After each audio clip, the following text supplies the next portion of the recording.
সেহরি থেকে ইফতার পর্যন্ত আমার পুরো রোজার দিনটা কেমন কাটে আজকে তোমাদের সব দেখাবো। ঘুম ভাঙা, সেহরি দিয়ে শুরু হয়ে সারাদিনের কাজ, রান্না, সংসারে ব্যস্ততা সব মিলিয়ে একদম একটা বাস্তব রোজার দিনের ব্লগ। রোজা রেখে একজন বউয়ের দিনটা কতটা ব্যস্ত আর কেমনভাবে কেটে যায় আজকে আমার সাথে সাথে দেখতে পারবে। সেহরিতে কী খেয়েছি, সারাদিন কী করেছি আর ইফতারি কী রান্না করেছি সব থাকছে ভিডিওতে, তাই ভিডিওটা শেষ পর্যন্ত অবশ্যই দেখেন। আসসালামু আলাইকুম সবাইকে, কেমন আছেন সবাই? আশা করি সবাই ভালো আছেন। আমি আল্লাহর অশেষ রহমতে ভালো আছি। মনিস্ট্রি লাইফ থেকে আমি মনি আরও একটি ব্লগ নিয়ে আপনাদের কাছে হাজির হয়েছি। আশা করি সবাই আমার সাথে থাকবেন। আমি প্রথমেই মাংসটা রান্না করে নিয়েছিলাম। রমজান আসলে একটু মাছ মাংস থাকলে ভালোই লাগে, সাথে যদি একটু সবজিও থাকে। তো আমি মাংসটা রান্না করে রেখে দিই এক পাশে। এরপর আমি মাছটা তুলে দেবো এখানে আমাদের এখানে গুল গুল এই মাছগুলোকে আমরা বাইলা মাছ বলে থাকি। প্রথমে আমি তেল দিয়ে ভালো করে লবণ, পেঁয়াজ, মরিচ দিয়ে এগুলো ভালো করে কষিয়ে নেব। আজকে দিনটা শুরু হয়েছে খুব ভোরে, অ্যালার্মের শব্দ আসলে ঘুমটা ভেঙে গিয়েছিল। ঘুম চুকু সেহরিতে উঠেই, যদিও এগুলো আমি রাতে রান্না করে রেখেছিলাম, সেহরিতে উঠেই সবার জন্য খাবার রেডি করছিলাম। তারপর তাড়াহুড়া করে সব প্রস্তুত করছি। এরপর সেহরি খেয়ে নামাজ পড়তে আমরা ঘুমিয়ে পড়ি, আবার একটু বিশ্রাম নিয়েছি। তারপর শুরু হয়েছে প্রতিদিনের মতো সংসারের কাজকর্ম। রোজা রেখে কাজ করা একটু কষ্ট হলেও শান্তি মনে থাকে।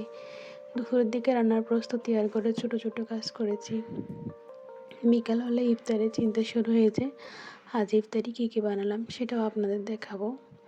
আজানের অপেক্ষা, দোয়ার মধ্যে অন্যরকম আসলে একটা অনুভূতি থাকে। চলেন পুরো রোজার দিনের এই ব্লগটা একসাথে দেখে আপনাদের সাথে। আমরা যেহেতু বাইরে থেকে তেমন একটা আনাই না জিনিস, মানে ওই ছোলা, বেগুনি, পেঁয়াজ এগুলো বাড়িতে তৈরি করার চেষ্টা করি। আসলে বাড়ি থেকে আনলে লাগে কি ওরা ভেজাল তেল ইউজ করে এখানে, এই জন্য আমরা বাড়িতেই করার চেষ্টা। আমি ছোলা রান্না করার জন্য এখানে আমি পরিমাণ মতো পেঁয়াজ, মরিচ আর টমেটো কেটে নিয়েছিলাম।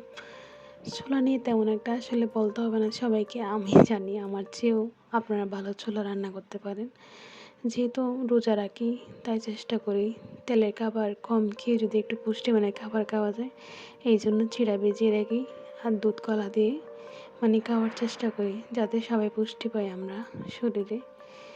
দুধটা আমরা তরল দুধ রাখার চেষ্টা করি, কারণ যেহেতু শহরে থাকি এখানে গরুর দুধ সহজে পাওয়া যায় না। তো এখানে চিনি দিয়ে কলা দিয়ে ভালো করে মেখে নিব, মেখে এগুলো রেখে দেব।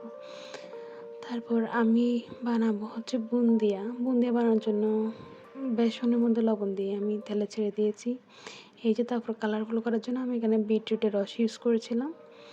এই যে হয়ে গেল আমার। এরপর আমি সিরাপের উপরে এগুলো ঢেলে দিয়ে এগুলো আস্তে আস্তে নড়াচড়া করব, যাতে ভালো করে এগুলো চুপসে যায়। এখানে আমি আগুনটা বন্ধ করে দিয়েছিলাম। আমি এখন এগুলো রেস্টে রেখে দেব। এরপর আমি চলে যাব বেগুনি বানানোর জন্য। প্রথমে এখানে আমি বেসন, তারপর লবণ, পরিমাণ মতো জিরা মশলা, তারপরে রসুন, হালকা করে পেঁয়াজ বাটা দিয়েছিলাম। তো আমি কুচি করে কেটে আস্তে আস্তে ছেড়ে দিয়েছিলাম। আসলে এখানে অনেক লং হয়ে যাবে ভিডিওটা, এই জন্য আমি দেখাইনি। এরপর আমি এখানে বেলের শরবত করেছিলাম। শরবত করার পর আসলে এই আনারসটা দেখেন কত সুন্দর, দোকানদাররা কত সুন্দর করে কাটিয়ে দেয়। এটা বাড়িতে কাটতে গেলে যে কত ঝামেলায় লাগে। সালাদে কেটে নিলাম আমি একসাথে, আস্তে আস্তে ধীরে ধীরে এখন টেবিলটা সাজাবো। তারপরে ইফতারে সব কিছু সুন্দর করে টেবিলে সাজিয়ে নিচ্ছি। আজানের অপেক্ষা করে বসে থাকাটা রোজার দিনের সবচেয়ে সুন্দর অনুভূতির সময়। আজান হলে দোয়া পড়ে পানি দিয়ে ইফতার শুরু করব। সারাদিনের ক্লান্তির পর ইফতারের প্রথম লোকমাটা সত্যি অনেক শান্তি দেয়। সবাই মিলে একসাথে ইফতার করার আনন্দটাই আলাদা। ইফতারের পর একটু বিশ্রাম নিয়ে আবার রাতের কাজ শুরু করতে হবে। আসলে রান্নাঘর গোছানো আর পরের দিনের প্রস্তুতিও নিতে হয়। রোজার দিনগুলো কষ্টের হলেও মন অনেক তৃপ্তি থাকে। এরপর আসবি তো অনেক মজা হবে। এভাবে একটি রোজার দিন শেষ হয়ে যায়। আপনাদের দিনগুলো কেমন কাটে সেটাও কমেন্টে জানাবেন। ভিডিওটা ভালো লাগলে অবশ্যই একটি লাইক দিন, চ্যানেলটি সাবস্ক্রাইব করে দিন। আমি আরেকবার অনুরোধ করছি সবাইকে, সবার জন্য দোয়া রইল। আল্লাহ হাফেজ সবাইকে। আল্লাহ যেন দোয়া কবুল করেন, আমিন।